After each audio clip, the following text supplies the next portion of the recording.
quando la maggior parte del clero e della gente negli anni 50, 60 non si interessava di questo problema. Il problema era trovare il posto di lavoro, la fabbrica, era portare qui fabbriche, perché dopo la guerra c'era bisogno di eccetera. Ecco. E invece lui ragionava in maniera diversa. Importante trovare posto di lavoro, eccetera, ma il primo problema è non inquinare la natura. Detto questo, negli anni 60-70, ecco, era una novità, difatti nessuno l'ha ascoltato, o pochi, insomma, pochi, ecco. Perché per lui il problema sociale era certamente trovare il posto di lavoro, la fabbrica, eccetera, ma prima ancora il problema sociale era non inquinare la natura, non andare contro la natura, perché aveva fatto un'esperienza del dopoguerra, della prima guerra mondiale, e aveva fatto la guerra, 5 anni di divisa militare, prima in Italia, poi in Albania, in Grecia, poi in Francia, quindi aveva visto un mondo o nazioni una contro l'altra. Quindi la parola incontro lui l'ha ricavata dall'esperienza contraria, il fatto che in guerra si è contro qualcuno, no? Ecco, allora bisogna invece incontrarsi, ecco, capirsi. È anche una parola biblica questa, però lui l'ha ricavata dalla sua esperienza personale. Prima cosa. Seconda cosa, leggendo i suoi scritti, non ha scritto libri, ma quando facevo un corso di astronomia facevo un'introduzione e quello era anche il suo pensiero. Cioè lui aveva una visione della globalità, ecco, del mondo, della totalità mondiale, prima guerra mondiale, seconda guerra mondiale, e si trova negli anni 60-70 a constatare un inquinamento mondiale, quindi la mondialità, ecco.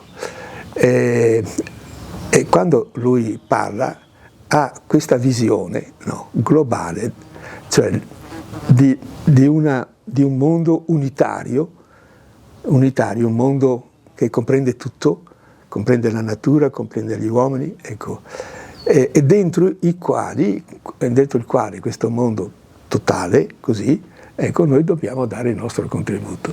Questa è la sua visione. Che poi lui, ecco, il percorso suo qual è? Il percorso è questo.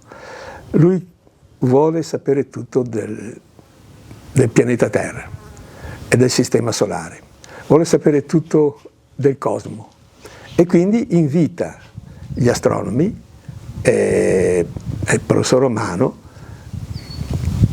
che insegnava cosmologia a Padova, è diventato amico di questo professore, ma amici veramente, e si è fatto spiegare tutto, dalla storia della scienza fino ad arrivare alla fisica quantistica, eccetera, eccetera.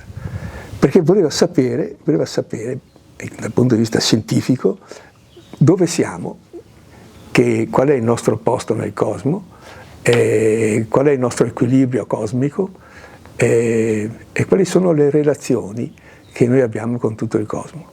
Questo lui era proprio la sete di questo, e il professor Romano l'ha accontentato, perché guardando i corsi che facevano qui di cosmologia, ecco, questi erano i discorsi che lui sentiva, ecco, e quindi, ecco. Ma poi lui ha seguito anche altre piste, ha seguito anche la pista della poesia, la pista perché scriveva anche poesie. Abbiamo trovato, fin da giovane lui ha sempre scritto poesie. Ecco. E quindi l'arte, la bellezza, la pista della bellezza, per capire di più, per avvicinarsi di più a capire, ecco, il mondo. E poi anche della musica, tanto è vero che qui, ecco, ci sono migliaia di dischi. Ecco, anche la musica era, cioè, cogliere le voci della natura e quindi eccetera eccetera, anche questa è una pista che lui ha battuto.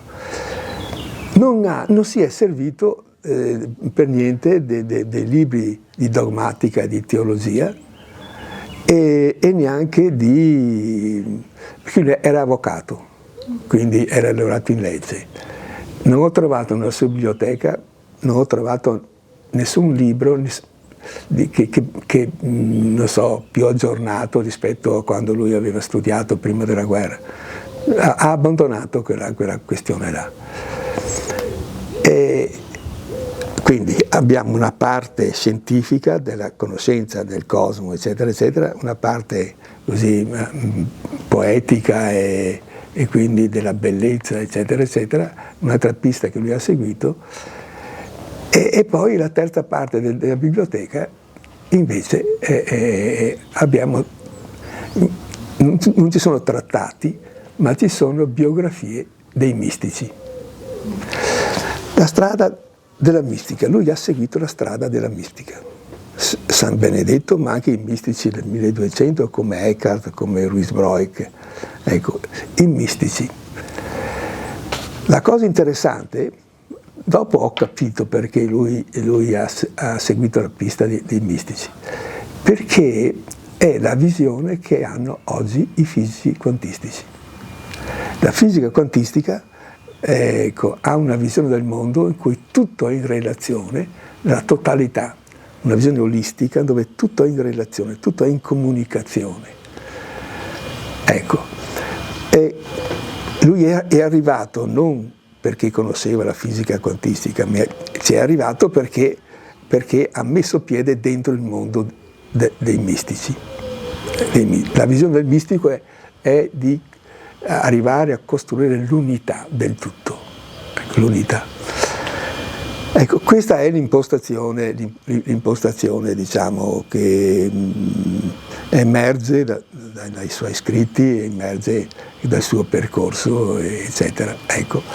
Allora, arrivati a questo punto, dunque lui eredita una casetta della famiglia, che c'è ancora però è stata modificata, l'entrata da questa parte era a un piano, ci sono le fotografie comunque, ecco, ha ereditato dal padre, ha subito pensato di fare un centro, ecco, in cui un centro di pace, di armonia, aperto a tutti, in relazione con tutti gli uomini e in relazione con tutto il cosmo. Ecco perché lui ha comprato un telescopio, ha venduto un pezzo di terra, ha comprato un telescopio. Ecco, quando la gente di Crespano diceva Don Paolo è matto, e vende la terra per guardare le stelle. Cioè, questo centro doveva essere aperto a tutte queste problematiche, con questa visione, quindi un'accoglienza che diventa non solo buona educazione, ma diventa una visione, ecco, del mondo, del cosmo, eccetera, e quindi ecco, amare la natura, ecco, proteggerla e poi naturalmente le persone, e in questa visione del mondo, ecco, lui metteva anche la sua fede, ecco, di cristiano, in cui l'incarnazione non è così una roba così che è, ma è dentro questo mondo così concepito. Ecco, questa è la sua visione.